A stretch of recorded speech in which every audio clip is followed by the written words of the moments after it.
તો આ તરફ કાશ્મીરના પહેલગામમાં આતંકવાદી હુમલાની ઘટના સામે નર્મદામાં પણ ભારે રોષ આક્રોશ લોકોમાં જોવા મળ્યો હતો, જ્યાં મૃતકોને શ્રદ્ધાંજલિ આપવા રાજપીપળાના સ્વામિનારાયણ વિદ્યાલયની અંદર ખાસ હરિયાગ યોજાયો।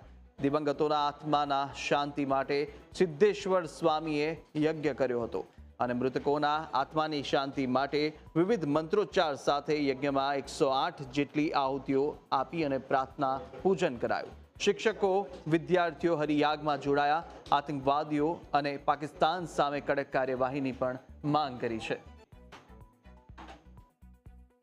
આજે જમ્મુ કાશ્મીરના પહેલગામમાં જે આતંકવાદીઓએ હિન્દુઓને નામ પૂછીને ધર્મ પૂછીને જે ગોળી મારેલી, તેના માટે થઈને તેમના દિવંગત આત્માઓના શાંતિ અર્થે આજે અમારી સંસ્થા શ્રી સ્વામિનારાયણ વિદ્યાલયમાં શાંતિ યજ્ઞ શ્રી હરિયાગનું આયોજન કરેલ હતું।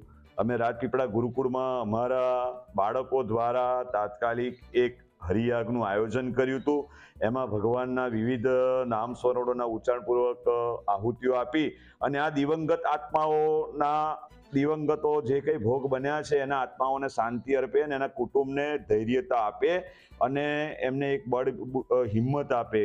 આત્માઓ તો નિર્દોષ હતા, પણ એના કર્મની પાછળ, એના મોક્ષ ગતિ પાછળ પણ અહીં યજ્ઞ આપણે કર્યો છે। આ એક આધ્યાત્મિક કાર્ય પણ કર્યું છે।